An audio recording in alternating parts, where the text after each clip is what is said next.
नमस्कार, आप देख रहे हैं आर्य न्यूज। मैं हूं आपके साथ पल्लवी सिंह। उत्तराखंड के पिथौरागढ़ में रविवार को देर रात से भारी बारिश ने तबाही मचा दी है। बता दें, धारचूला के जुम्मा गांव में जुमानी तोक में लगभग 5 और सिरोयार तोक में 2 आवासीय मकान क्षतिग्रस्त हो गए हैं। बताते चलें, करीब 7 लोग लापता बताए जा रहे हैं और अब तक 2 बच्चों के शव को बरामद कर लिया गया है। इसी बीच जिलाधिकारी डॉक्टर आशीष चौहान ने बताया कि देर रात को जुम्मा गांव में अतिवृष्टि के साथ 7 लोग जो हैं मलबे में दब गए और इसके साथ ही बताते चले कि सूचना के तत्काल बाद घटना क्षेत्र में राजस्व, एसएसबी और पुलिस समेत तमाम रेस्क्यू टीम भी मौके पर मौजूद हो गई और इसी के साथ ही एनडीआरएफ भी क्षेत्र में भेजी गई है। इस दौरान टीम ने गांव से 2 शव बरामद किए, तो वहीं डीएम ने अधिकारियों के साथ बैठक कर मौके पर राहत और बचाव कार्य कराने के साथ ही क्षेत्र में राहत सामग्री भेजने के निर्देश जारी कर दिए हैं।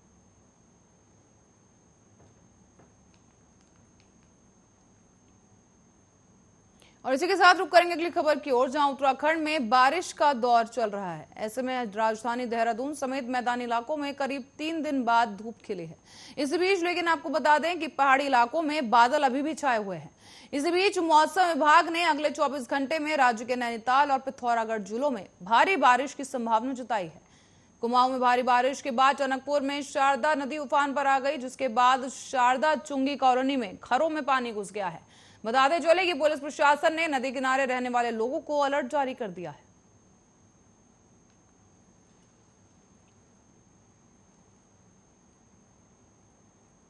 और इसी बीच 2 महिलाओं ने ससुराल वालों के खिलाफ कई धाराओं में मुकदमा दर्ज कराया है। बताते चले, एक महिला ने देवर के खिलाफ दुष्कर्म, जबकि दूसरी महिला ने पति पर कुकर्म करने का आरोप लगाया। बताते चले, पूरा मामला मुखानी पुलिस के अनुसार एक महिला का है, जहां पर तहरीर में कहा गया कि उसके साथ देवर ने दुष्कर्म किया है। विरोध करने पर उसने उसके मुंह में कपड़ा ठूसकर प्रताड़ित किया। आरोप लगाया गया है कि इससे पहले पति ने उसके कान काट दिए थे और नाक काटने की कोशिश भी की गई थी। थाना अध्यक्ष सुशील कुमार ने आगे बताया है कि तहरीर के आधार पर देवर के खिलाफ दुष्कर्म और पति सास ससुर के खिलाफ दहेज उत्पीड़न का मुकदमा दर्ज कर लिया गया है। तो वहीं दूसरा ऐसा मामला सामने आया, जो महिला ने यह आरोप लगाया कि उसका पति दुबई में नौकरी करता था और इसी का फायदा उठाकर ससुर ने उससे दुष्कर्म की कोशिश की है। इसके बाद में जब उन्होंने दहेज के लिए दबाव बनाया तो कहा गया कि सास तंत्र विद्या के नाम पर धमकाया करती थी। आरोप यह लगाया गया है कि पति ने 2018 में उसके साथ कुकर्म किया। विरोध करने पर अंदरूनी चोटें पहुंचाई और इतना ही नहीं, मायके पक्ष से उसके नाम की जमीन को भी हड़पने की कोशिश की गई है। साथ ही सास की मौके पर ही मौत होने के बाद उसने शिकायत करने की हिम्मत जुटाई है।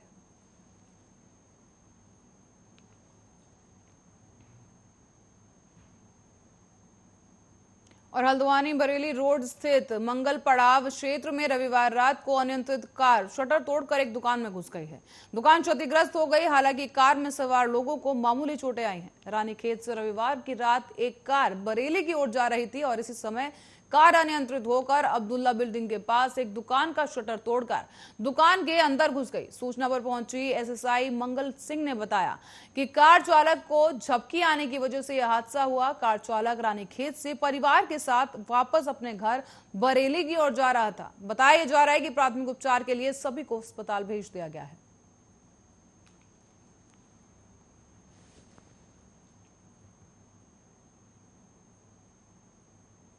और गोलापार में हाईवे से जोड़ने वाली गोविंद ग्राम रोड की मरम्मत के लिए अब ग्रामीणों ने सड़क पर प्रदर्शन करना शुरू कर दिया है।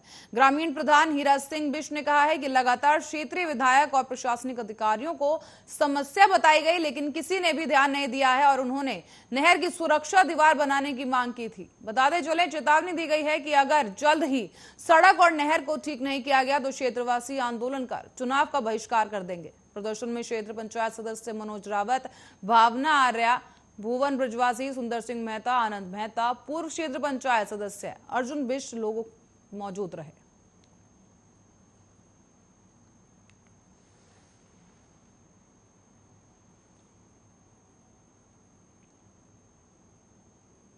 और राज्य में कोरोना संक्रमण की रफ्तार घटने के साथ ही अब सैंपलों की जांच का ग्राफ गिर रहा है। बताते चले, बीते 7 दिनों में सैंपल की जांच में 62% की कमी आई है, जबकि सितंबर महीने में कोरोना की तीसरी लहर की आशंका जताई जा रही है। केंद्र सरकार की ओर से कोविड टेस्टिंग पर विशेष ध्यान देने के निर्देश भी दिए गए। तो वहीं प्रदेश सरकार ने संक्रमण की रोकथाम के लिए प्रतिदिन 40,000 सैंपल जांच करने का लक्ष्य रखा है। ऐसे में प्रदेश में भले ही कोरोना संक्रमित मामलों में स्थिरता आ गई है, लेकिन कोरोना का खतरा अभी टला नहीं है। विशेषज्ञों की माने तो सितंबर तक कोरोना की तीसरी लहर आने की आशंका जताई जा रही है। इसी के लिए सरकार ने संक्रमण से बचाव के लिए तैयारियां भी कर ली हैं। बताया जा रहा है कि वर्तमान में प्रतिदिन औसतन 10 से 15,000 सैंपलों की जांच की जा रही है, जबकि सरकार ने 40,000 सैंपल जांच करने का लक्ष्य रखा था। बताते चले बीते 7 दिनों में 1,06,756 सैंपलों की जांच की गई, जो लक्ष्य से 62% कम है।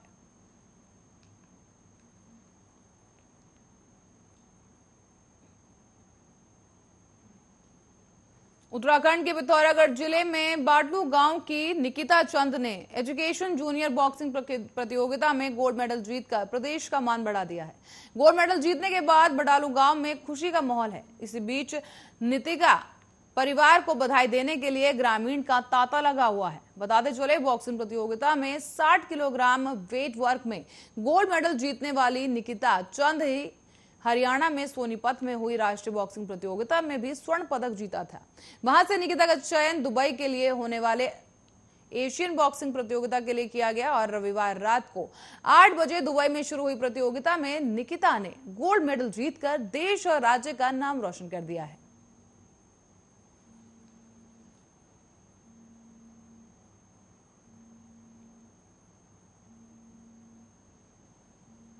वहीं देहरादून एसटीएफ ने दून में सक्रिय कबूतरबाजी विदेश भेजने का झांसा देने वाली गैंग को पकड़ लिया है।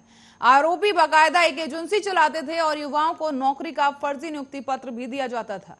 बताते चले इसमें एजेंसी के संचालक समेत 3 लोगों को गिरफ्तार कर लिया गया है। आरोपियों में से एक महिला भी शामिल है। इसी बीच आपको बता दें, एजेंसी के दफ्तर में पासपोर्ट और कई अन्य दस्तावेज भी बरामद किए गए। इसके साथ ही एसएसपी और एसटीएफ अजय सिंह ने बताया है कि 3 युवकों ने अपने साथ हुई ठगी की सूचना दी है। इस बात पर राजपुर रोड स्थित होटल मधुबन के सामने कैरी कंसल्टेंट प्राइवेट लिमिटेड नाम की एजेंसी पर छापा मारा गया। पता यह लगा था कि यहां से युवाओं को विदेश में नौकरी का झांसा देकर फर्जी चयन सर्टिफिकेट नियुक्ति पत्र भी दिए जा रहे थे। ऐसे में आरोपियों के कार्यालय से एसटीएफ ने बड़ी संख्या में दस्तावेज बरामद कर लिए।